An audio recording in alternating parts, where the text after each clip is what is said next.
Morning. So I've titled this video "Empty Boats." I'm not actually by the sea this morning. I'm in a little forest which is quite close to my home. Only a small one, but it's quite quiet and there's no one else here, which is great. Which means I can try and find something to sit on and do this video. Empty boats. What's that all about?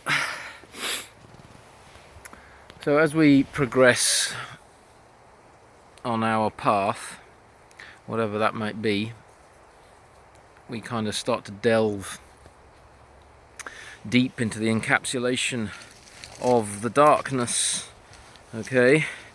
And the Taoists typically depict the darkness symbologically as the Tao. So you've got like the yin and the yang, and you've got like a little bit of light in the darkness and a little bit of darkness in the light. And that's a nice symbol, but I feel it's been misinterpreted quite a lot, because a lot of people out there who are attempting shadow work think that they have to integrate their shadow. And to an extent that's true. I mean, there is an integration of the knowledge that you have a shadow. That's a starting point, isn't it? That you have, that you are encapsulated by darkness, really. What is the shadow ultimately? The shadow is a bunch of psychological aggregates. It's like a cave that your consciousness and your light is trapped in. And this shadow can manifest in various ways in our lives, and most of the time it's subconscious, or sometimes even lower than that, infraconscious, quite hellish. And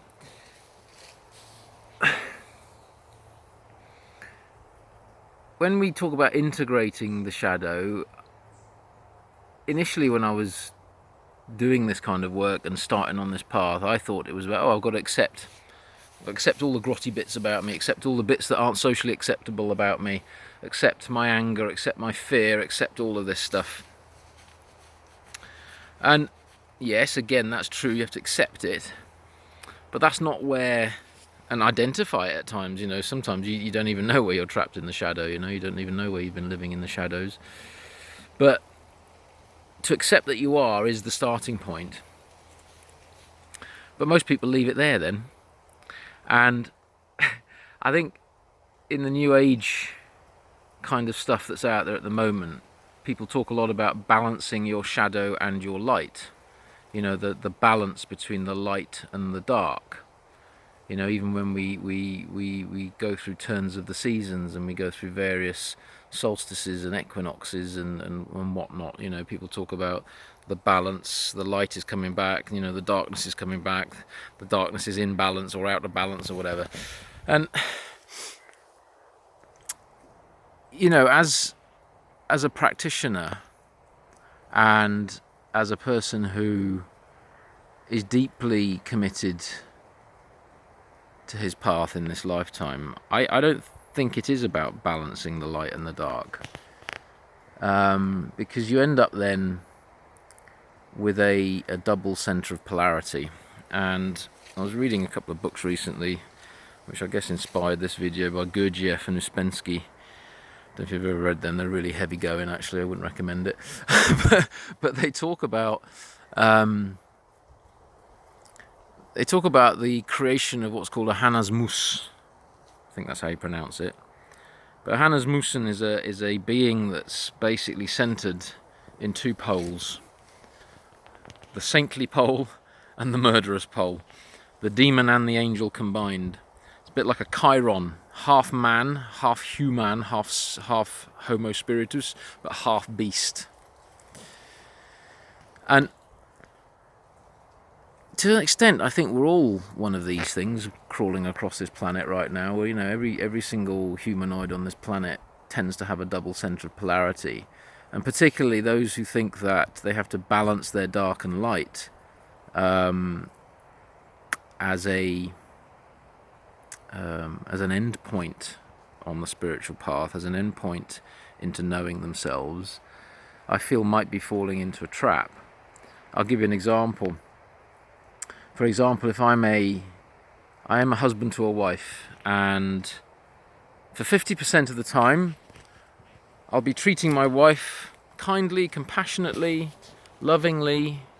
I'll be helping her out, I'll be cooperative and harmonious, and we'll be having an amazing relationship.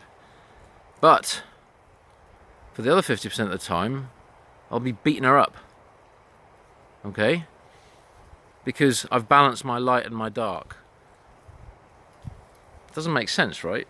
You know, another example, I don't know, 50% of my time I might be working to help the homeless charities and help the homeless on the street.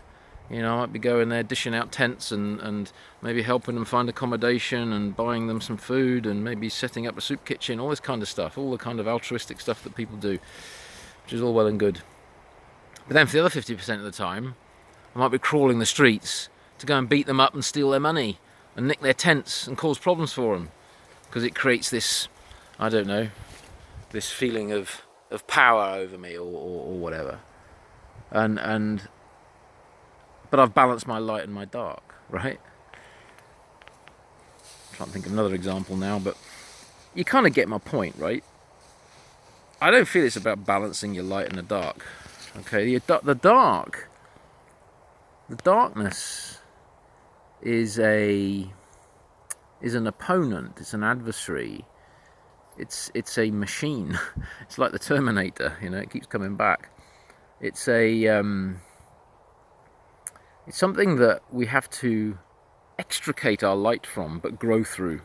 Okay, so it's the compost that the seed grows through before it becomes a fully fledged plant or sapling or even tree. You know, there's plenty of them here that have started off as little pine cones with little seeds in them, and then eventually grown into very tall pines.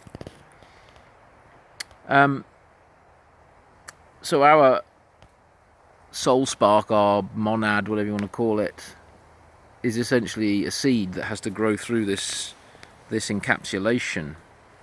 But it doesn't mean the encapsulation is actually a fundamental part of you. Okay? Are you your anger? Are you your lust? Are you your fear? Are you your pride? Think about that, contemplate that. And in many ways, it's easier to fall than it is to climb, right? Climb a mountain, it's quite hard work. Once you get to the top, you know, if you can't be asked to climb back down again, strap a parachute on and jump off, right? It's easier to fall than it is to climb, and darkness is a seduction. It's a temptation. It's a temptation to fall.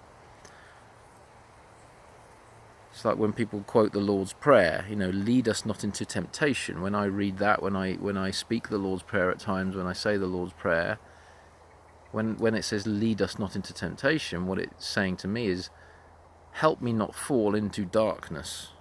Okay? Help me not fall into the encapsulation of darkness. Help me retain my standing up the mountain. Okay? And it's like a tightrope walk. You know, if you've ever noticed a tightrope walker, they have this big pole which they hold, and they're walking along this wire.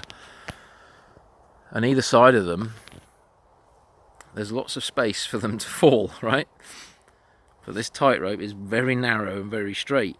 So it's a very kind of disciplined, balanced path that we have to walk in order not to fall. We don't integrate the abyss around us that we could potentially fall into. We stay on that freaking tightrope. We don't want to fall into it. But we know it's there. We know it's there. We know that darkness is there. We know that seduction is there. And sometimes we do fall. Sometimes we do fall into it, you know. Every demon was once an angel, and every angel was once a demon, right? You know, round the wheel we go. But I think it's important to understand it in the context that what true shadow work is really, the way I see it, and having studied many different traditions and continuing to attempt to the best of my ability to walk a shamanic path in this lifetime, I feel the shadow work is really more about liberating yourself from the seductions and the entrapments of the darkness through various tools and techniques, through various levels of awareness, through meditation, through life experience, and transforming and transmuting that energy, that seductive darkness, into potentially something a little more creative and helpful. At least if you can't do that, at least not feeding it. Okay? So it reminded me of a story that I read a few weeks back of a monk, and this is why I've titled this video Empty Boats. A monk who decided to go and meditate for a day, and he thought, well, where's the most quiet place I can go and sit and meditate? So he took a little rowing boat out and he went out to a quiet lake that he knew. And he just got rowed out into the lake. Row your boat. It was a lovely, beautiful day.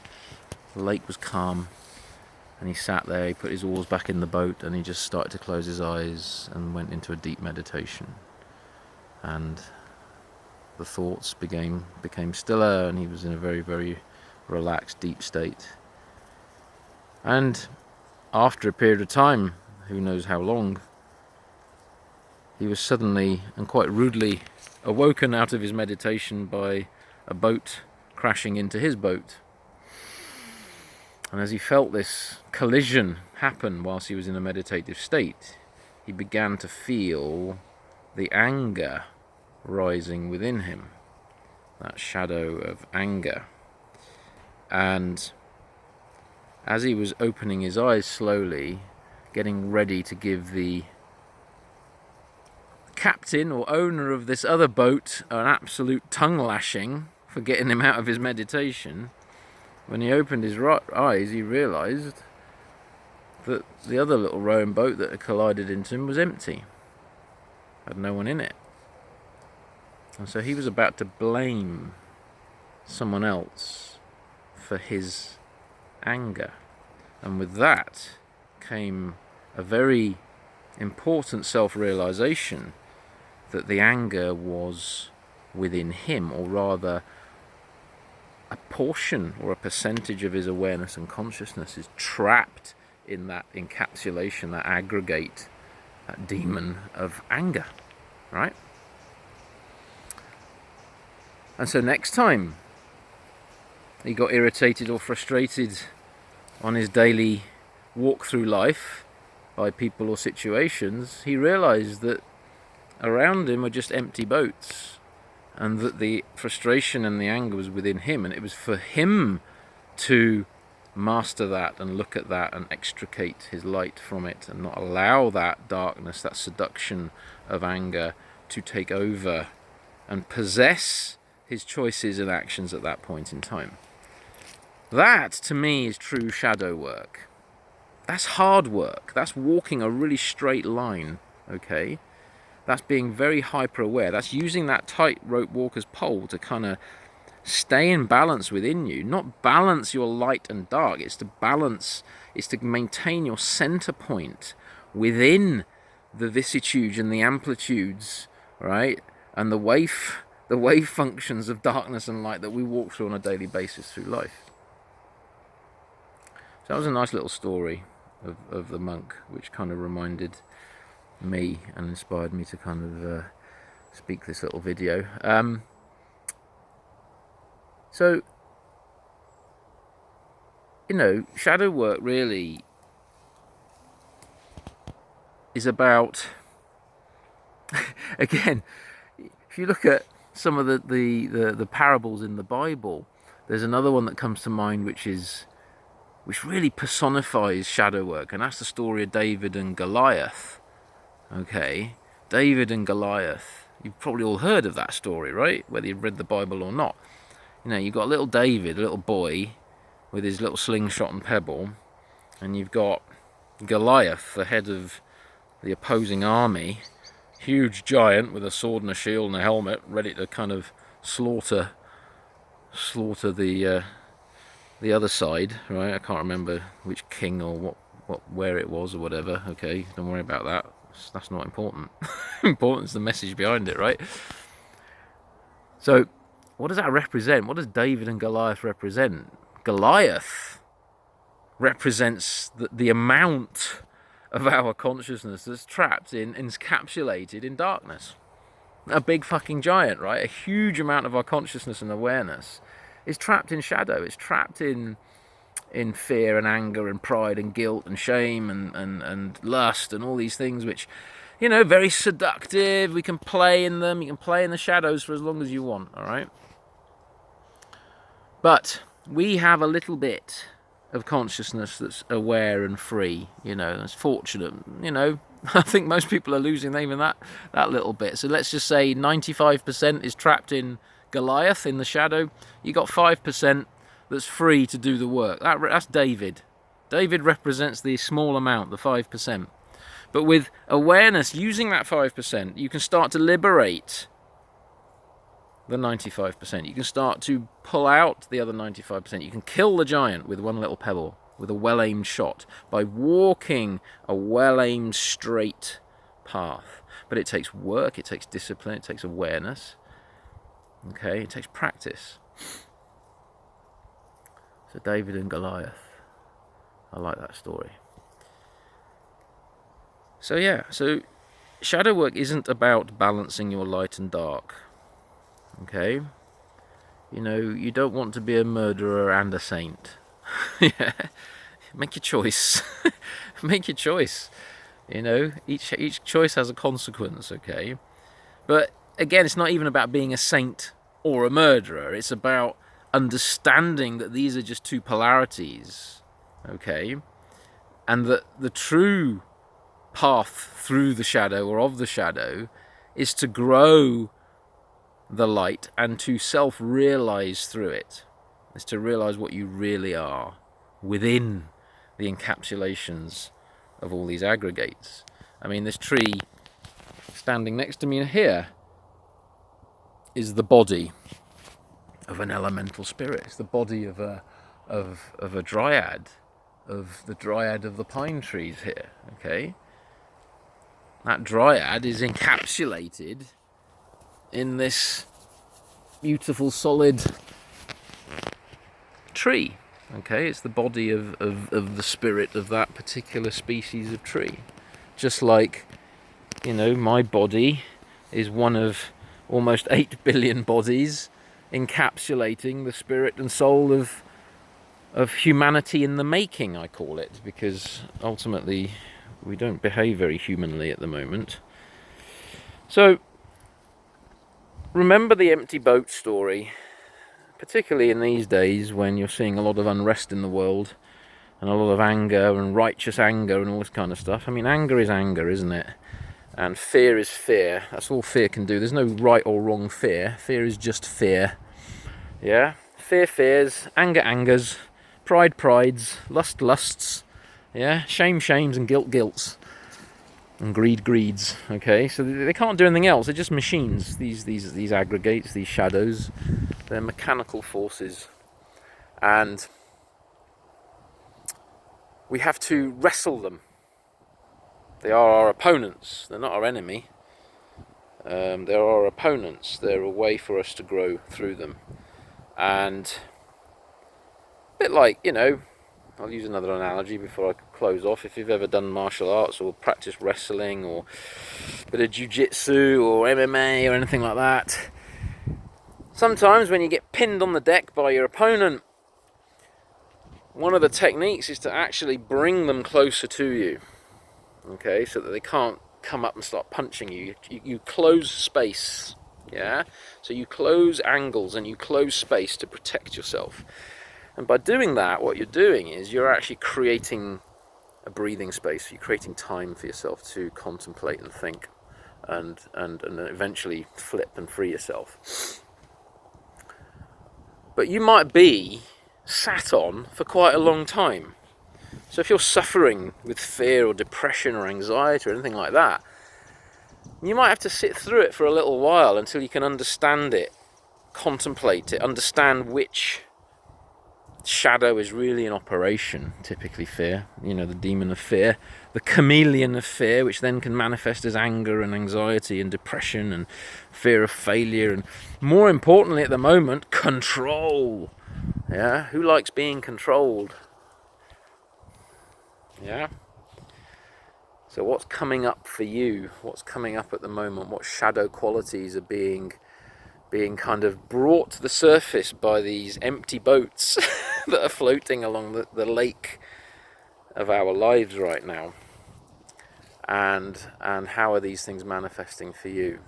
And how much time are you giving yourself to actually be with that shadow, but then eventually emerge through it? Not balance it, not say, well, today I'm going to be angry and tomorrow I'm going to be happy. It doesn't work like that, yeah?